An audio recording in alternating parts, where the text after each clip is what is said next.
We want to take something from Maya, and there's again different workflows that we could set up here. Come on, just minimize that. In this one, I'm going to model something very simple inside of Maya. Then I'm going to bring it into ZBrush, and then I'm going to bring stuff back into Maya. Okay, that's my current workflow that I want to set up. When we did Mari, we modeled something in Maya, we brought it into Mari. Okay, and then we brought the textures back into Maya. So with this one, let's say that I have an I-beam, as we were talking about the other day, is an I-beam. So I'm just going to model a quick little I-beam right here. So I'm going to take that. I'm going to extrude those. That's not how you did it last time. That's not how we did it last time. That's okay. Put in edge loops.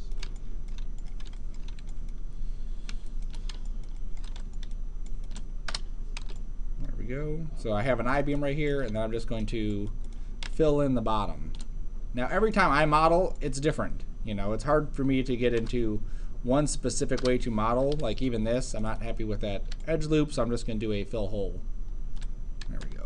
So I'm just grabbing the edges and then just hitting fill hole from mesh, fill hole right there, or shift right click and then go to fill hole. Okay. Now with anything that I do, I need to make sure that my edge loops leave quads. I need quads all over the place. So I'm going to go to object mode. I'm going to right click. I'm going to go to multi-cut, and I'm just going to cut this up so that I have quads. Now a lot of times we don't consider like, well, I don't care what he's doing, I'm just going to do my own thing. And then later on it kind of bites us. So we want to make sure that we're making things as quad-y as possible. I studied quad-y for several years. It's so quad. It's a dad joke, right? It's so quad right now. So you see how I'm just dividing this up? I thought you don't have to do it all the way down that stretch. I do. I have to have quads all over. Okay. So you saw the work I went into to create just this I-beam piece. Now watch how else I could create it. I start with just this plane. I shape the plane into this exact shape that I want it to be. What's that button to do that? I'm holding X, and I'm just grid snapping just in that direction. X is grid snap. X is grid snap. V is point snap. And then C is Curve snap. Now, there was a way for when you're doing like the when you're putting the edge loops on. There's a button you can hold down where you can go by percentages, and it would snap onto like a percentages. So like it wouldn't be like a, like a crooked edge loop when you're doing it and stuff like that. Do you know? I don't know that one. When you're doing an edge loop? Yeah. No, I don't know. No. Sorry. So I have this. I'm just going to extrude it. And then I can just pull that up as high as I need to. And then there's my I-beam going that way too. So the problem I had with this point, doing it this way, is when I laid out my UVs, it's seen from the top and not the side. Right. Well, I have to lay out the UVs so that they're seen from every direction. Okay, so yeah, that's what. A piece like this, it's very difficult to lay out the UVs in some like nice fashion. This face is going this way, this one's going this way, the next one's going that way. So don't even try to lay out some nice UVs. We're just going to like plop them on there. Now I do want to add in some bevels to this just because I know I'm going to need them. So I'm just going to grab all of these minus these ones. Okay, basically anything that has a corner to it, I'm adding bevels to.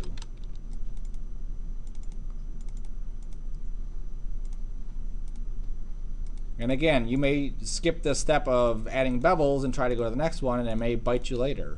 Or you may just grab everything and add bevels on everything, and that may hurt you later too. So you just gotta, if you're not sure, save iterations and then just try things out. Don't get too deep into the steps before you make sure that it works. There's been plenty of times where I go through and I modeled something, and then something didn't work, and I just have to remodel it or redo it or go back and fix something or whatever. Just part of the process. I think that's it. Okay, so I'm just going to add some little bevel right here under Edit Mesh, little bevel. Is that a thing, little bevel? Little bevel, yep, there we go. Okay, so we have a little bevel. Right next to the bevel. I also want to put in an edge loop right here. I just like to have some holding edge loops at the sides of this. Like that. Okay, so that should be fine. All right, so now what I'm going to do for my UVs, if we look at them, I'm going to assign, just like I did for the other one, a surface shader. And then on the out color, I click on the checkerboard. And on the place 2D, I add some repeats. Okay, so you basically just saw me build this thing twice, right? I built it out of a cube, shaped it, added the divisions, and then I deleted stuff and then created it out of a plane and extruded it. Same exact thing. So now the UVs are like this, so it's obviously not looking good. There's part of the square, but the rest of it is just jacked up. So under UV, I'm going to go to automatic and go to the option box. In here, I can specify how many planes I want. So what this is going to do is going to automatically planar map it from every direction.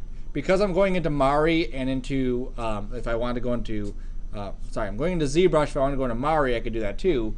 It's going to do all the work for me, so it'll be fine. I do fewer pieces. I hit into square. I want my scale mode to be uniform. And my shell stacking should be bounding box. That's fine.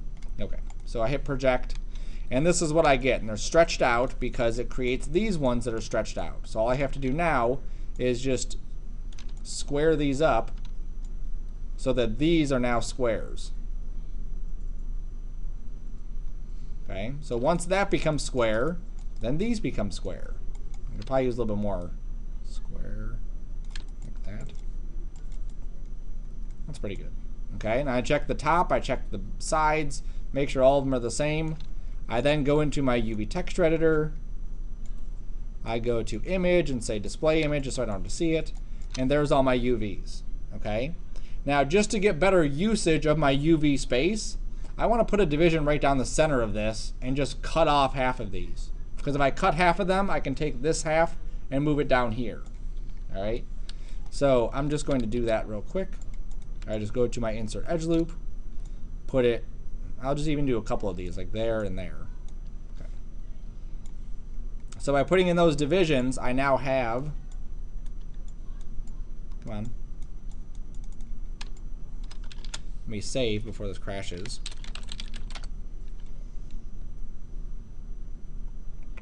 I now have a division that goes straight down, and I can cut it and move my stuff around. And the reason we want to do that is just so that we use our texture space a little bit more wisely than just the way it is. Right now, as this is set up, I'm wasting a lot of texture space right here. That space isn't getting used, and I can't make my stuff any bigger because if I make it bigger, it's going to stretch these guys out. So I'm going to cut these. Then I'm going to go to shell and grab these pieces. There we go. And pull these down here. And grab these pieces. Doesn't that?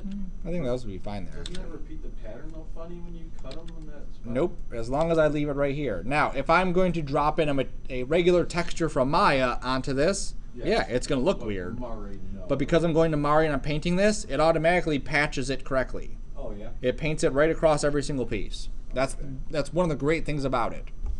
So that's obviously a lot better than what we had. We are using our texture space a lot better in this case. But in Maya, that's a no-no. In Maya, if we were just staying in Maya to texture something with a 2D texture, it's probably going to look funny. That's something you don't want. Correct. Okay. So there's my squares. So I'm going to save this again. Now, just like Mari, we have to figure out what can we bring into ZBrush. What file formats come into it. So let's go to ZBrush. It's French. And I'm going to go to import. So on the top right here it says import. And here's a list of file formats that it allows us to bring in. You'll see that one of those file formats is a Maya file. It says .ma. Pretty much you've been dealing with MB files. Those are Maya binary files. MAs are Maya ASCII files. Okay, so we can go back into Maya. And I don't know why it doesn't let me just switch to it. I have to minimize it. Yeah, it's ridiculous. And I can save this as a Maya ASCII file. Now, as an ASCII, what it's going to do is it's going to be very particular about the kind of geometry that comes into it. So me having this thing as perfect quads should come into ZBrush without any issue. We'll find out. Come on. Import. I'm going to go to my P drive. Sarcona 2510. I didn't make a project for this. I just threw it into my other folder. So I import it, and it says missing vertex data, operation cancel. So I hit OK. Error encountered. I hit OK. It happens. Oh well. So what I typically do is I just export this out as an OBJ. So the same way we would import it into Mari, we can export this out of here. So I export this as a iBeam OBJ. There we go. And now I can go into ZBrush, import, and the OBJ should pop right in, and it does. It's right there. Okay. Now one thing to pay attention to also is that it actually came in at the correct size. Okay. I'll show you the hotkeys in a second, but it came in the exact size that I needed. If I come over, yep. If I come over here, you'll see how my scales are kind of wonky like that. Okay, because I deleted this and then I extruded that face up, it's not registering any of those scale values. It just thinks that's how it is. Okay, but if I were to take a cube like this, and I scaled it up like that, and I exported it out and brought it into ZBrush, it would bring it back in as a cube, because that's how the geometry was when all these scales were flattened out. Okay, so sometimes you have to go and say modify freeze transform to get rid of all these so they go back to normal, so everything's happy. So don't think that you're gonna nail all of these. I've been doing ZBrush for a year and a half or so, 2 years. I've been using Mari for a year and a half, 2 years, and I still forget because I'm going into 20 different programs. So you just kind of go with the flow. It's not working. What do I need to fix? Oh, right, I forgot this or that or whatever. All right, so let me import this again. That one. Actually, I'll go back to the default. Didn't switch. Oops. All right. So by default, ZBrush is this. Okay, if we were to click and drag inside of our workspace, this is the kind of stuff that happens. ZBrush originally was a 2.5D drawing program, meaning that as you did a stroke in it, what it would happen is that it would actually layer on top of the stroke. So you would actually get something that kind of resembled clay or like really thick paint, I guess. Okay, so as I'm painting this, it actually looks like we're getting layers even though it's completely flat. Then they evolved and said, well, let's actually bring 3D geometry into the mix. I'm going to go to document and say clear. I'm going to go to document or color and say clear. There we go. Okay. So once I imported my iBeam right here, that's where it shows up. I can click and drag, and now I've created an iBeam. Now if I were to click and drag again, there's another one. Click and drag again, there's another one. And so every time I click and drag, I can create another iBeam. Now these are all flat. Every one that I draw right now is completely flat. It's not registering it as geometry. It thinks I want to paint with this iBeam. So right now it's basically, it's called a tool is what it is. The iBeam is now a tool. I'm going to go back to color and say clear again. I'm going to draw another one. Okay. Now I'm going to hit T before I drag my next one, and you'll see this little edit gets highlighted. When the edit gets highlighted, now I can spin around it. Where's it again? Right here under edit. Okay. So I drag it on there. Now I can spin around. Now it's actually treating this iBeam as a 3D piece of geometry. Okay. Now from here, the controls are a little bit crazy. Alt and left mouse button is this, moving around like that. Alt and middle mouse button does nothing. Alt and right mouse button does exactly the same thing as Alt and left mouse button. Okay. If I want to zoom in and out, I use Control and right mouse button to zoom in and out. If I want to orbit, which is kind of like the tumbling inside Maya, I just make sure I'm not clicked on this, and I just click and drag, and I can spin around. Okay? So again, just like Maya's, when we first got into it, it's going to take a little bit of learning to get used to doing that. Okay? So I'll show it again. Not clicking on anything, just clicking and dragging. I can orbit or tumble. Alt and left clicking, I can do this, panning around. Control and right clicking, I can do this, zooming in and out. Okay, those are the three basic things, just like Maya, to figure out which side we want to get on. All right, now. What if you clicked edit right now to turn it back into a... No, it would take it out of that mode, but then I can click edit again and it's back in that mode. But if I were to click edit and start painting, Yeah, that's right. now I have more I-beams, then I hit edit, now that's the only one that's actually The last one that you did. right. Okay, now we just go to color and say clear, just to get rid of all those. What Okay. button was that? What was that? What button F. was that? F. Yeah, same one as Maya, just F to frame it. Now here's the biggest strong point of ZBrush, is that it works in levels. So if we wanted to add a bunch of geometry to this and deform it, or if we wanted to deform this thing, we'd have to add a bunch of geometry. Okay, so watch this number up here. It says active points, total points. I'm going to hit Control D, and you'll see that my active and total points got larger. Control D again, it got larger again. Control D again, it got larger again. Every time I hit Control D, it smooths out my surface. Okay, it's just like going to mesh smooth. It just adds and adds and adds more divisions. If I go to my polyframe here and I zoom in, you can see the divisions that are on there.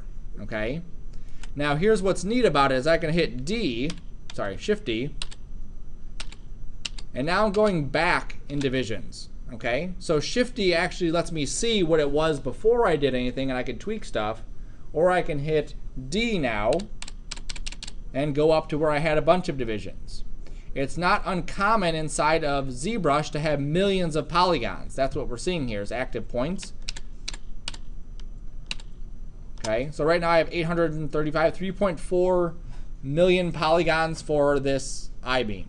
Okay, and then I can use Shift D to go back to the very first one that I brought in here, or I can use D to go back to that 3.342. Now any one of these levels I can sculpt on. So if I need to add some little bumps and bruises and whatever else to this thing, I can do that at a very high level. If I just need to change the overall structure, I can go down to the beginning one and just mess with that. Now all of our stuff that we're typically, there's like a million things here. We don't need to touch a million of them. We only need to touch a couple things. These are all of our brushes. So under this, these are all the different brushes that we can use to sculpt onto our geometry. So one of them is a crumble brush. Okay, one of these is called crumple. So if I click on the crumple brush and I use my tablet because ZBrush likes tablets. There we go. And I'm going to turn my polyframe off too. All right. And I click and drag on this, you can see how it's kind of deforming that surface a bit. So instead of me having a crystal clean I-beam, now it has a little bit of more depth to it, a little bit more detail going on. If I don't like how much it's denting it, I'm just gonna hit undo. Up here at the top are the settings for that tool. So this brush right now is its Z intensity, meaning how deep that brush is working, is set to 19. I click and drag, and now I can set it to 1, and then as I click and drag, you can see there's very little denting happening inside there. I actually have to go over this several times before you could probably even see anything happening. Okay, now again, this is also dependent on the size of your piece of geometry. Something this big is going to deform a lot more at 1 than something enormous. Okay, also something with a lot of divisions is going to dent a lot less than something with less divisions. Okay, if you have 5 divisions and you pull one of those divisions, it's going to be a huge transition. All right, so you can see how neatly I can just go through and just kind of rough this up. I'm going to set this actually up to a little bit higher, like 6.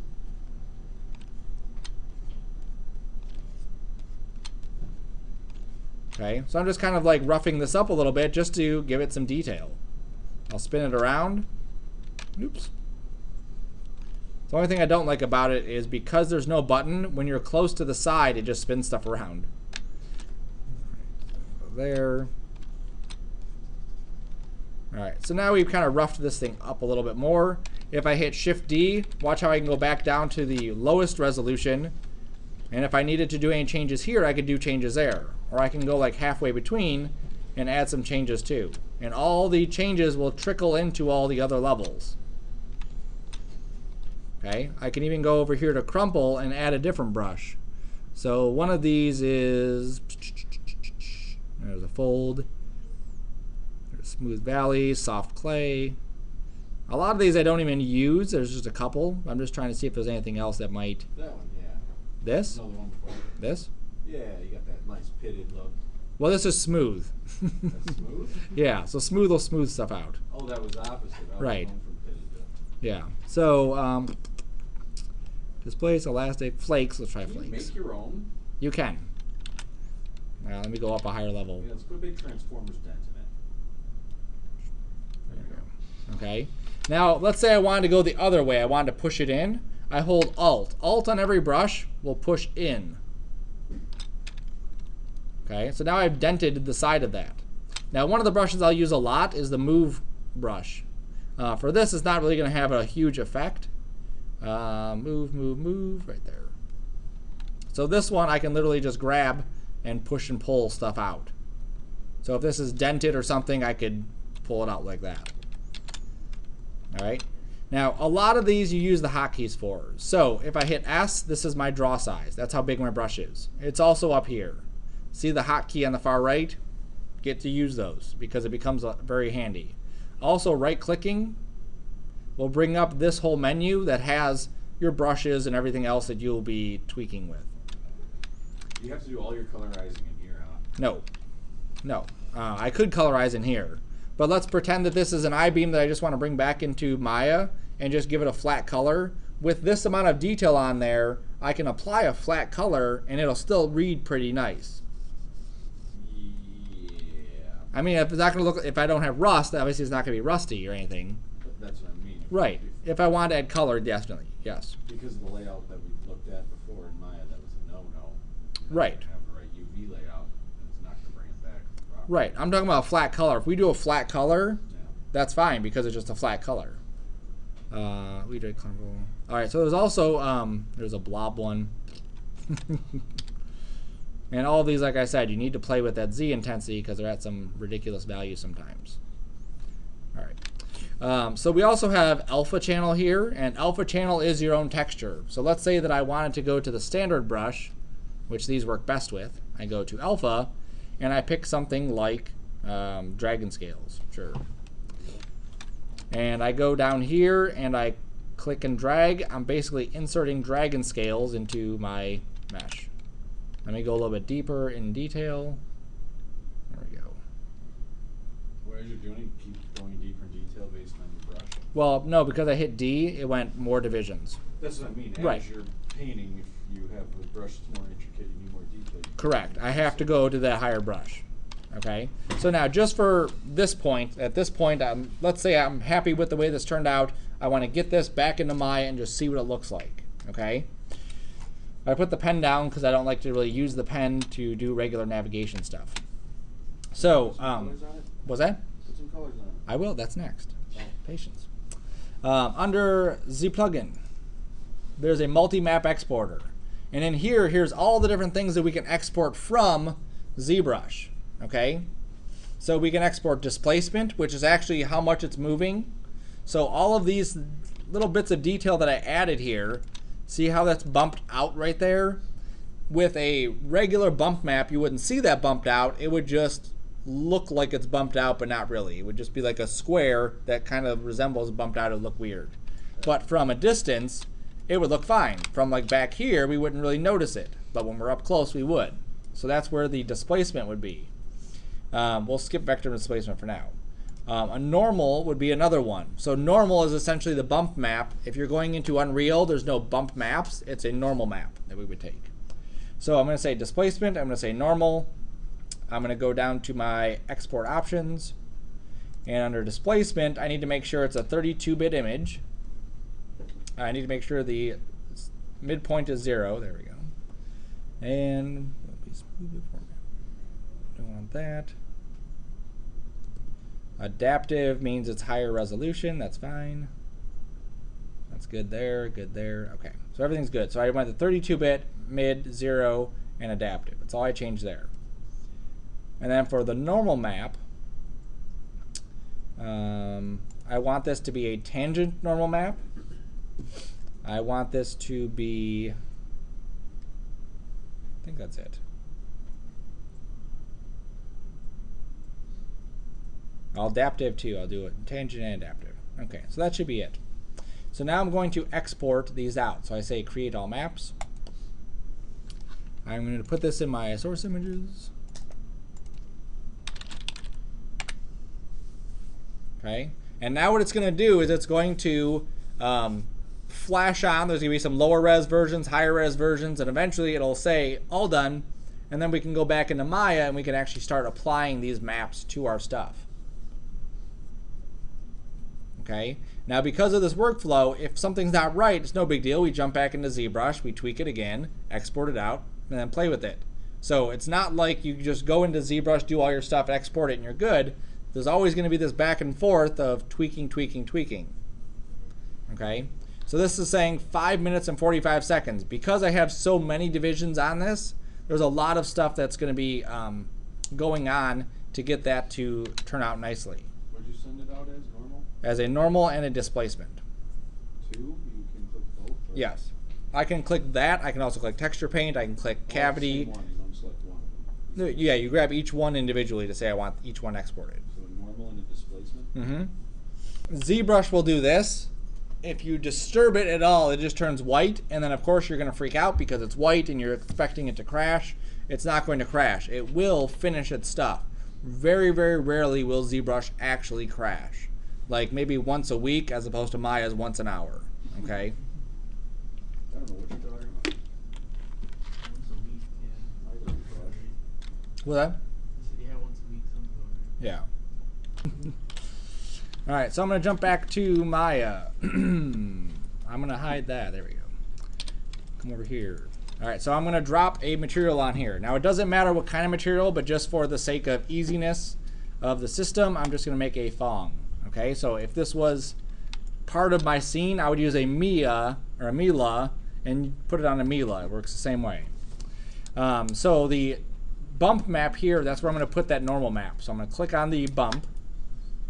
I'm going to go to File, and then under File, I'm going to click the folder.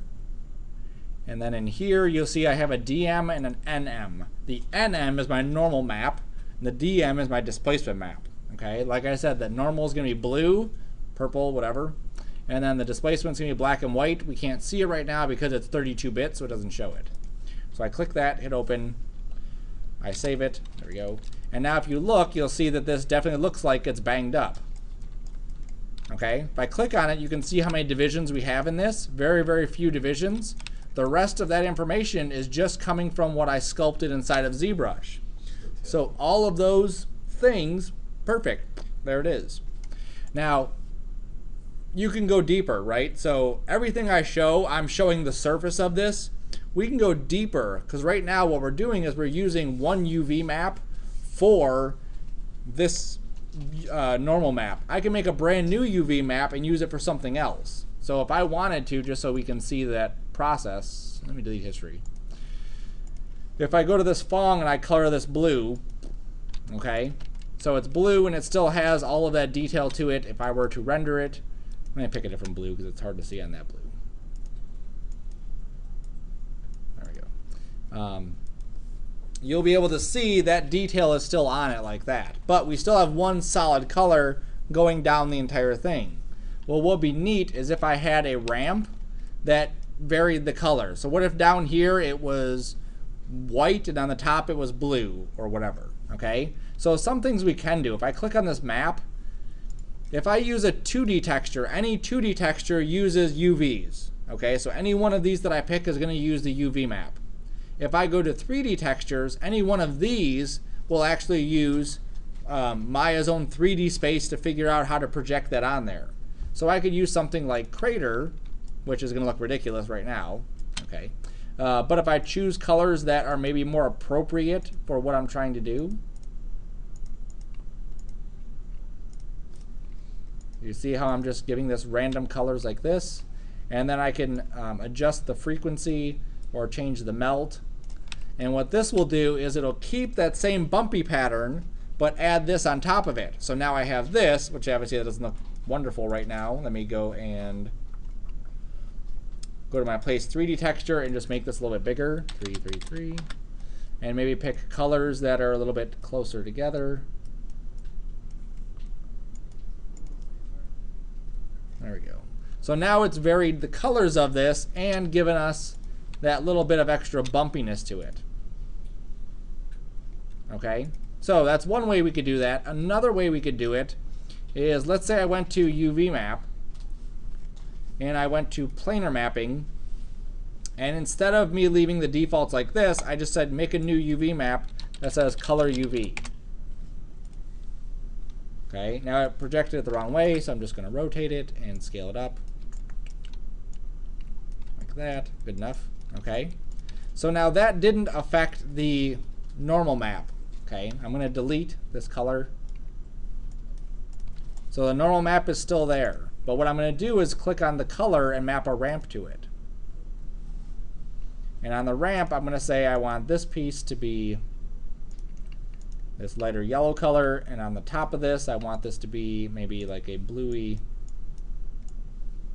dark color. Okay, now as it stands now, we're getting this weird layout because what's happening is it's using the old UVs. The old UVs were cut up all over the place. I'm going to tell it to use the new UVs. So under Window, Relationship Editor, UV Linking, I'm going to say it doesn't matter which one you use, it'll do the same thing, Texture Centric. So I'm going to say for the ramp, I want to use the color UV map.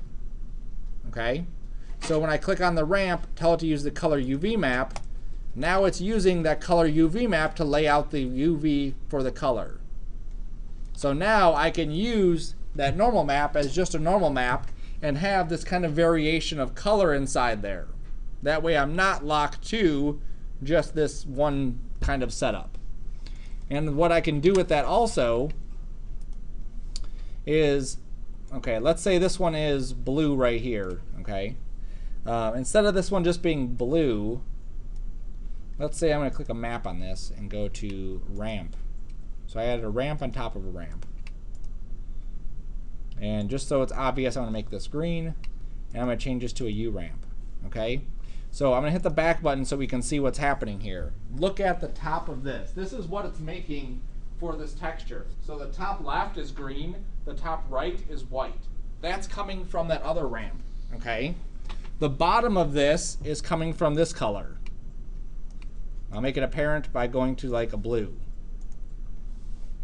Okay, so you see how we have two ramps connected here to this. And again, I'll make it apparent just so it's like red. Okay, so we have a green and red here, the green and red there, and then it's blue. So what I can do is if I go to my UV editor, I'm editing my color UV map. There's my stuff. I'm going to shove this off to this side. And then as I duplicate this for other beams in the area, I can just grab the UVs and just shove it over. Now we're not seeing any difference in what we're looking at now. That should be good. Let's delete these. But what we should see is that at render time, we should see a difference. We don't see a difference. I said should. Doesn't mean we would. Green, red, blue. Window. Let me just make sure my relationship editor, UV linking, texture centric. Ramp 1 is going to color UV. Ramp 2, oops, look at that. See, we have to make it go to color UV also. There we go. All right, so now we're getting a difference in each one of these. Now the last one I did, this one, that's the only one it changed that UV map on. So I have to go to the other guys here.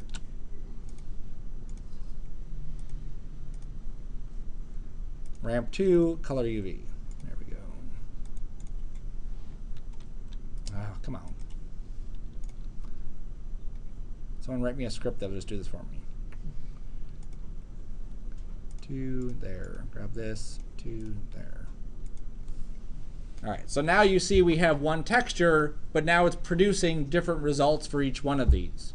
So if we are getting something in our scene where it's kind of too staticky, usually that happens when you have the same texture all over the place. This is a neat way just to kind of vary it up a little bit. We could also map different things to different areas. So like for reflectivity, I could click on reflectivity and map something like cloud to it, which is a 3D texture.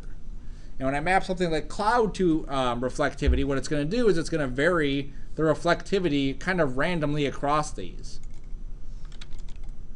Oops, get rid of that guy.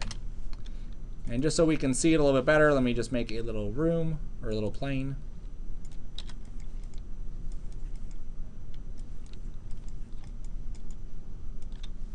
And I'll go to my cloud. I'll make that 3D texture bigger. This is how the texture gets placed on any 3D texture item.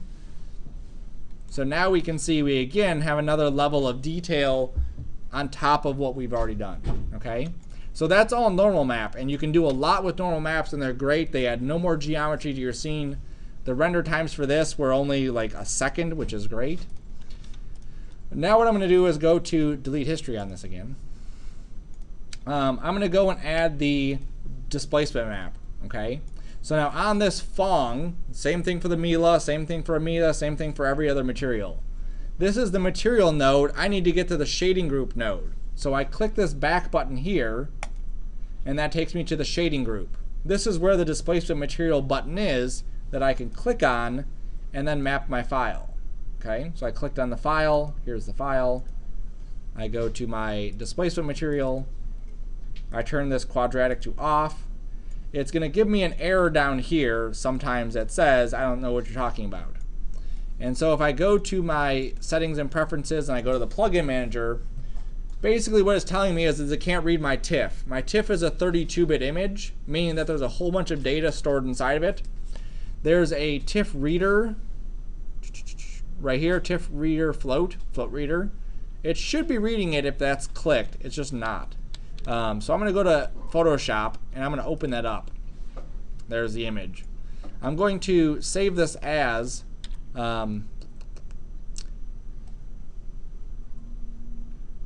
PSD. Why are those my only options? Oh, because it says gray. That's probably why it doesn't like it. Let me set this to RGB. There we go. Now I can save this as an OpenEXR, which is my preferred format. Yep. And now when I go here and I click on my iBeam DM, we have no issue bringing that one in. Okay, so now I'm going to hit save. Now I'm going to hit the render button. Now this may take a little bit longer. It depends on what the default settings are set to. There we go. It took 4 seconds to do. Obviously we have a lot more detail on these now. You can see that there's actually, if I were to zoom in on some of these areas here, I think it had a big difference right there. What was that? Are you supposed to be rendering with Mental Ray or just the Maya software? Mental Ray will work too, okay? Because I haven't chosen Mia or Mila, it's just in Maya software. But by switching to Mental Ray, we'll also get that to update also, okay? Now one thing that's going to happen is as I switch this to Mental Ray, it's going to start to use Mental Ray's conversion of displacement. So if you look, we get this big mess, okay? So what we need to do is tell it, hey, you need to add more geometry there. Because what this does, what a displacement map does, it takes this black and white image and it puts it on your geometry. And remember, you know how you can like smooth stuff out and it adds divisions? Well, it does that kind of like on the fly. But what's happening is it's not adding enough divisions to compensate. So I'm going to grab all 4 of my beams here. And under a window, rendering editors, Mental Ray, approximation editor, I needed to tell it to add more divisions. So under this subdivision, I hit create, and it brings up this box here that says, what kind of subdivisions do you want? You can watch 50 videos. Everyone's going to have different ways that they do it. The one that I recently have found is pretty neat is a spatial one. So there's only like two sliders you're dealing with. The max subdivision's here and the length. So the length is 1, okay? And what this means is if it can be seen on 1 pixel, then I want you to show it. If it's like a mini, like inside of a pixel, then don't worry about it. And what's cool too is that as I get closer, it'll actually divide the surface up more so that I can see more detail in it, which is kind of neat, as long as the detail's there. So we'll go and render this, and we'll take a look and see what that looks like. So I have another question. Mm-hmm. So all the stuff you did in ZBrush, if I'm catching that right, it just makes like the map on it to make it look all? Correct. So we still have this low-res piece of geometry, and now we add a map to it, and now it's deforming it. Okay. Now obviously this is like too much stuff going on. So on my displacement shader, there's a scale, so I can just adjust the scale there, 0.125. So another question. So like the regular, just the normal map, right? Mm-hmm. If you did some really crazy like stuff to it in ZBrush, make it really deformed, but it's like a normal map, would it become all deformed, or would it just stay like? It would look odd because you're trying to push it too much. Okay, it's kind of like if I were to take a chunk of this and just pull it out, the normal map's not going to register that. Okay, the normal map's just going to say, well, you have some scratches on there, I'll put the scratches, but I'm not going to pull it out. That's what the displacement map will do, is it actually pulls it out. All right. Okay, so if you're going for something in Unreal or Unity or whatever, you're typically going to rely mostly on the actual geometry you have in a normal map.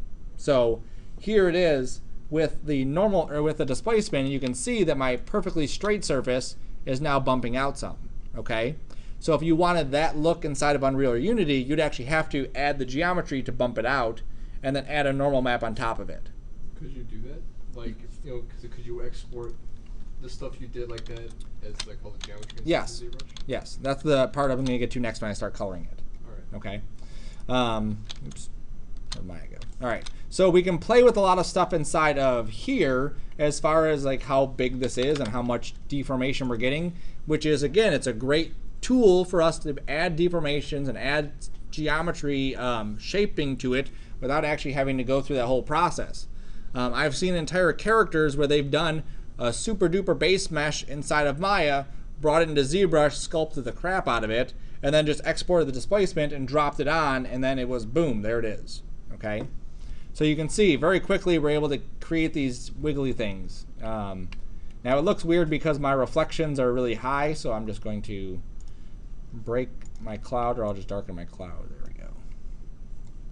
And again, this is a Fong, it's not anything realistic right now. But it definitely takes longer. It took 1 second for the normal map, and now this is taking 12 seconds. I still have some weird reflection on there. All right, so let's say I'm in ZBrush now, right there. Come on, ZBrush. There we go. And I want to paint some coloring on here, okay? So if I go to my materials here, they have some default colors to start with, okay? You can actually do rendering right inside of ZBrush. So I'm going to start with just the flat gray right here, just this flat gray color. And up here is mRGB, RGB, M, and Z add and Z subtract. So notice how I hit Alt, come on, and it's going into this minus, there it is. This is subtracting. So essentially what this is doing is it's swapping this, okay, but it just does it temporarily. Because we're going to be doing painting stuff, I don't need even that on, because I'm just painting. So I'm going to say I'm going to paint the material and RGB. I've chosen this color. I'm going to go to color and say fill object, and it fills this color with that material. Okay, so it's kind of like assigning that material to that object. Then I can go down here to this color, and I could pick, let's say, an orangey color, like that. And then I grab my brush, and then I'm no longer painting material, so I can turn that off. I'm just painting RGB. Turn that on. Here's the intensity of the RGB I paint. Here's the texture. Let's say I'm painting that, sure. And this is rust, so let's say there's rust at the top of this beam. Oops, wrong way. Okay, so I'm just going to paint rust on top of that. That's a little bit too light. Let's go a little more. Okay, so I'm spinning around, painting. I hear some people just render right out of ZBrush sometimes. Right, you can, but it's not meant for environments. It's more meant for like one-offs. You got a prop, you got a character, you got a whatever. You can do that right inside of ZBrush. Now, what this is also doing is it's not painting based on the UVs. This is painting based on the vertices. Okay, so even if I didn't have UVs on this guy, it would still paint it perfectly. But what that means to us is that if I go down in divisions, so right now I'm at my lowest subdivision of 200 and I start painting, it's not painting anywhere here because there's no points. I need points. So you have to paint at a really high level in order to get that level of detail. Okay, and I could change my texture to something else. This one, sure.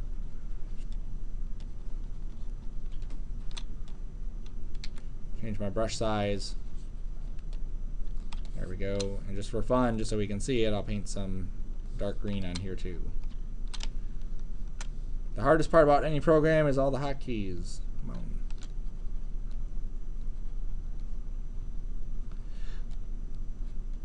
All right. Cool. So now, another question. Mm-hmm. Now, when you zoom in, is the brush more like high definition? If you No. compare to zoom in, It's all the same. You can see I'm zoomed in, it's still about the same resolution. Now it does do projection painting. So remember in Mari when we were getting that streaking on the sides, it's still getting streaking. And so far I haven't found a way around it. So you just have to kind of be careful. Kind of go to the side like this, paint a little bit here, and then you can spin around, paint a little bit there. Okay. So let's say that's our texture. I'm happy with the way the texture turned out. I want to export this out for my game or whatever. So I go back to Z plugin. I'm done with my displacement. I haven't touched that. I'm done with my normal. I haven't touched that. I just want the texture. Now there's also ambient occlusion. So remember the black and white maps, the ambient occlusion maps? You could export those out and use them on top of your texture. So sometimes what I'll do is I'll export the texture, the ambient occlusion, and the cavity map, bring those into Photoshop and put them all together so I get more depth inside of my color. For this, there's not really a huge need to do that, but just for fun, let's just export those two out. I could also export the mesh. So like we talked about, if we wanted to grab a version of the mesh, we can do that. And I always go to the options and see what the options are. So ambient occlusion, here's the occlusion intensity. Maybe I'll just pull it up a little bit more. Make it 16-bit, sure. Cavity map, 16-bit, sure. The more bits, the more detail you have, just rule. I mean, you don't have to worry about too much of the stuff. Blurring this, maybe I'll put it down to 3 or 2. Intensity, that's fine. And then mesh export, I want quads, and then do it as a group. Okay. Now, as subdivision level, that's the one I want to pay attention to. The subdivision level right now is set to 1, meaning it would export out this one, the lowest resolution one. If I hit D, that's the next one. D again, that's the next one. So as I'm exporting this out for a game, I'd want to find the one that's going to work best. Okay, so you want to find the one that has those little bumps in here, like that one, where the one before it really didn't have that. Okay, so I don't know which level this is. I'm going to go to geometry and it'll tell me 4. Put that like in Unreal or whatever. Would Unreal software make it more sharp and vivid instead of you adding more polygons? Since games have to deal with No, it's going to be exactly what we see. So this will be 4. Okay, so now we're going to just say create all maps. And I-beam, sure. And then again, we wait. Now again, because I have super high resolution stuff, it may take 15, 20 minutes to do all this kind of stuff. But because I'm not doing a displacement, which is 32-bit, or the normal map, which I think was it wasn't 32-bit, it may go a bit quicker, okay? So a lot of this is just kind of like exporting it out, seeing what looks good, playing with the settings, coming back and forth. Oh, I didn't like the displacement, let me jump back in and adjust some things. Or I want to make this more or less what it is. Don't think that any of these programs are going to do the work for you. Okay, we sculpt it in here, we get it the way we want it to look. We export it out. We tweak what we want the settings to look like. We put it in there and make sure it looks good. Always back and forth. And we have to use our eye to look and see what's going to work and what's not going to work. If it looks like crap, figure out something else. Okay? But ZBrush is a great tool for any of this great kind of organic things where I just want to drop something in and just sculpt it really quick. You could also use Mudbox. Mudbox is a free program if you don't have ZBrush at home and you want to play with some sort of sculpting tool. You can download Mudbox and start playing with that. Yeah, see, 1:14. And Mudbox is an Autodesk program, so you can get it for 3 years for free, which is awesome. Yeah, what if my 3 years is up? What do they do? Just download. You have another email address? That's all they care about? I don't know. So you can make up stuff? Yeah, I have like 6 of them. Yeah, so if you make a new email, if you still just put like Macomb, will they Can I like care put or in know a at all? little They don't check. code that tells them not to look for me anymore? Yeah. All right, so here's our texture map. So this is our color that came in. Okay, that's the TM1 texture map. Here's our cavity map. The cavity map is all the little pits. So if I went in there and drew something really tiny, that's what the cavity map is. And then the AO is this. So it's all these dark and light spots. I wasn't expecting to get anything crazy. Do you need Mudbox if this is what we're importing? Steps like this? Do you need Mudbox? I mean, ZBrush. To create them. That's the only reason that we're doing it for this one. But the displacement, is that reading as a TIFF? Mm-hmm. Well, it's an EXR because I saved it as an EXR. But if I wanted to just grab some weird random textures like that, it would. You can still drop them on there and it would still create some neat things. But it would actually displace. Hmm? It's just a black and white image. That's it. I didn't know we could displace them. Yeah, you can grab any black and white image and put it on as a displacement and it'll adjust it. Now, white pulls it up and black pulls it down, and 50% gray does nothing. But it won't be like a bump where it fakes it. No, it'll actually adjust it. So I shouldn't even put a bump map on these. I should actually put a displacement map when I do this. For which? Like Your with ceiling? Or whatever, yeah. You know, just anything from now on. It all depends on how close you're going to get to it. Every time you add a displacement, it's going to add more and more detail or more and more render time to it. So your render time, which could be 20 minutes, maybe 20 hours now, because you have displacements on everything when you don't need them. Nobody sits at this computer. All right, so what I did in Photoshop is I copied my cavity map and I copied my AO and I pasted them both inside of my texture map and set them both to multiply. So what that's going to do is darken these areas. I could also try, and sometimes you'll have different luck, darkening colors. In this case, I'm not really getting anything different, or using burns. You see, burn gave me a little bit different result. But multiply should be fine. Also adjusting the opacity. Again, you can't expect it to, right out of the program, to work perfectly. It's not going to. You have to tweak this stuff. This really didn't do a whole lot, so it's fine. So I'm just going to save this as, I hit the button, didn't go, I-beam color. I don't need layers, so I can just discard that. Back to Maya. And then I'm just going to get rid of this color map, and I'm just going to click on here and grab my texture map.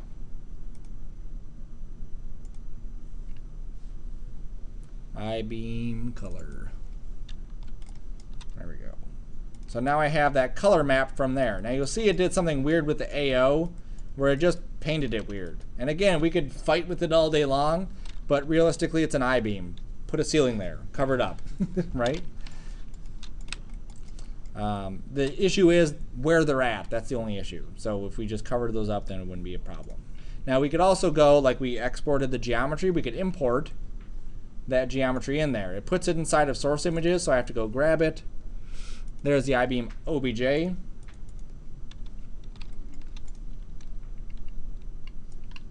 Wrong one. There it is. So here is my geometry from ZBrush, and you can see that it is banged up just like the other one. Now it is 26,000 divisions for this, so even if I was going to take this into a game, I would still want to clean it up as best I can. So maybe I would go through every other one of these or so, because it's not going to do it for you, There's no anti-smooth button. Well, there's a decimation master, but Oh,